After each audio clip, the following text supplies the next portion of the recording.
అలా ఇక నా జీవితంలో నేను ఏమనుకున్నా అది సాధించలేకపోతున్నాననే ఒకంత బాధ నాలో మొదలయ్యేది. ఎలా నేను సక్సెస్ సాధించాలి విజయవంతంగా ఈ జీవితంలో నేను ఎలా గొప్పవానిగా కాకపోయినా పర్వాలేదు, నాకంటూ ఒక జీవితం ఉండాలి అనేది నేను చాలా మదన పడేవాడిని. ఈ విషయం గురించి ఆలోచన చేస్తూ ప్రతి ఒక్కరూ కష్టపడకుండానే డబ్బు సంపాదించాలని, నాలుగు రాళ్ళు వెనక్కేసుకోవాలనే ఆలోచన ఉంటుంది. కానీ నేను నా చిన్నప్పటి నుంచి నేను మా అమ్మ క్రమశిక్షణలో పెరిగినాను కాబట్టి వాళ్ళు కష్టపడే విధానం అవన్నీ నాకు కష్టపడే విధానం కూడా నాకు చాలా ఇష్టం. కానీ నా కష్టము ఇవన్నీ కూడా నన్ను చాలా చాలా విజయవంతం వైపుకు తీసుకెళ్ళలేకపోయినాయి. ఎంత కష్టమైనా సరే ఇక నేను ఇల్లు డిమార్ట్ ఇదే నా లైఫ్, అనేగా భావిస్తూ నాకు డిమార్ట్ ఏంలే, అక్కడ ఒక సిన్సియర్ డ్యూటీ చేసే విధానం, అలాగే అక్కడ రిలేషన్ కాకుండా అక్కడ వచ్చి కస్టమర్లతో ఎంతో హ్యాపీగా ఉంటూ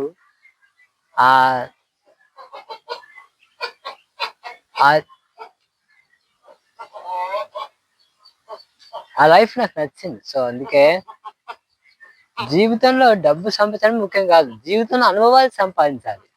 అదే నిజమైన లైఫ్. ఏ ఒక్కరి జీవితము వడ్డించని విస్తరి కాదు. చిన్నప్పటి నుంచి కష్టపడి ఒక స్థాయిలో జీవితాన్ని గొప్ప జీవితంగా జీవించవచ్చు. కష్టము ఇతరులకు హాని చేసే విధానం మానేసి కష్టపడే గుణంతో ప్రతి ఒక్కరు కూడా సక్సెస్ సాధించవచ్చు. నా జీవితంలో కూడా నేను ఆ దేవుడు ఇస్తే నేను గొప్ప సమాజంలో ఒక పేరు నాకంటే ఒక రియల్ లైఫ్ ఉండాలి. అప్పుడే నేను నా జీవితం మీద సాటిస్ఫై అవుతాను. అంతేగాని ఏ ఒక్కరిని ఆదర్శంగా తీసుకొని వాళ్ళలా జీవించాలనే ఆశ దురాశలు నాకు లేవు. ఎంఏ ఎకనామిక్స్ బీఈడి చేశాను, కానీ నాకు ఎంతో కష్టపడినా కానీ నాకు ఆ అవకాశం రాలేదు. అయినా నేను నిరుత్సాహపడిన ఏదో ప్రైవేట్ ఉద్యోగం చేసుకుంటూ నాకంటే ఒక జీవితాన్ని నేను జీవిస్తూ ఈ జీవితాన్ని హాయిగా జీవించాలి. చేయాలి. ఈరోజు ఉన్నవాడు రేపు ఉండరు. అలా మనం గతం గురించి బాధపడుకోకుండా, ఎప్పటికీ భవిష్యత్తు గురించి ఊహించుకోకుండా ఈ వర్తమానంలోనే హ్యాపీగా జీవించాలి. అది నిజమైన లైఫ్ అంటే అదే జీవితం. మనం ఎన్ని కష్టాలు వచ్చినా కానీ,